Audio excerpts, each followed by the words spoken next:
ఇక్కడ కనిపిస్తుంది కదా, ఈయన రాజీవ్ చద్దా, రాజ్యసభ సభ్యుడు. ఈయన దేశోద్ధారకుడు కాదు, ఈయన ఒక ఫ్రాడ్. ఈయనను సస్పెండ్ చేసింది తోటి ఎంపీల సంతకాలు ఫోర్జరీ చేసినందుకు.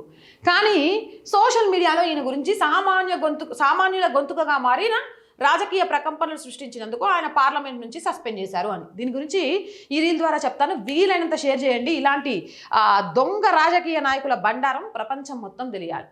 రాజ్యసభ సభ్యుడు రాజీవ్ చద్దాను సస్పెండ్ చేశారు అంటే నిజాలు చెప్పాడని సస్పెండ్ చేశారు అంటూ విక్టిమ్ కార్డ్ వాడుతున్నారు కొందరు. కానీ అసలు విషయం ఏంటంటే ఢిల్లీ సర్వీసెస్ బిల్పై సెలెక్ట్ కమిటీకి పంపాలని ఆయన నోటీస్ ఇచ్చారు. ఆ నోటీసులో కొంతమంది రాజ్యసభ ఎంపీల పేర్లు కూడా చేర్చారు. కానీ సభలో ఆ ఎంపీలు లేచి మా అనుమతి లేకుండా మా పేర్లు చేర్చారు అని అభ్యంతరం తెలిపారు. దీనిని ప్రివిలైజేషన్ ఇష్యూ అంటే సభా సభ్యుల హక్కుల ఉల్లంఘనగా తీసుకొని విషయాన్ని కమిటీకి పంపుతూ ఆయనను సస్పెండ్ చేశారు.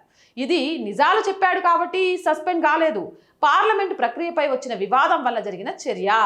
ఎంపీల ఆమోదం లేకుండా వారి పేర్లు నోటీసులో చేర్చడానికి ఆయన ఎవరు? ఆయన నేనేమి తప్పు చేయలే, పేర్లు పెట్టడానికి వారి అనుమతి ఎందుకు అని అడ్డదిడ్డంగా వాదించిండు. తర్వాత ప్రివిలైజ్ కమిటీ అతన్ని దోషిగా తేల్చి ఎలాగో 115 రోజులు సస్పెండ్ అయ్యాడు. ఆ శిక్ష చాలు అని సస్పెన్షన్ ఎత్తేశారు. అంతేకాని తప్పు చేయలేదు అని కాదు. ఈయన ఒక నీతివంతుడు, ఈయన పేరు మీద ఏవేవో ప్రశ్నలు వేశాడని మాట్లాడిన విషయాలు కూడా మాట్లాడాడు అని తిప్పుతున్నారు. కానీ వాస్తవం ఏంటి అంటే ఈయన ఫోర్జరీ చేసిండు కాబట్టి, అంటే వాళ్ళని అడగకుండానే వాళ్ళ పేర్లు రాసేసి ఇచ్చిండు కాబట్టి ఈయనని సస్పెండ్ చేసిండ్రు. అసలు కథ ఇది.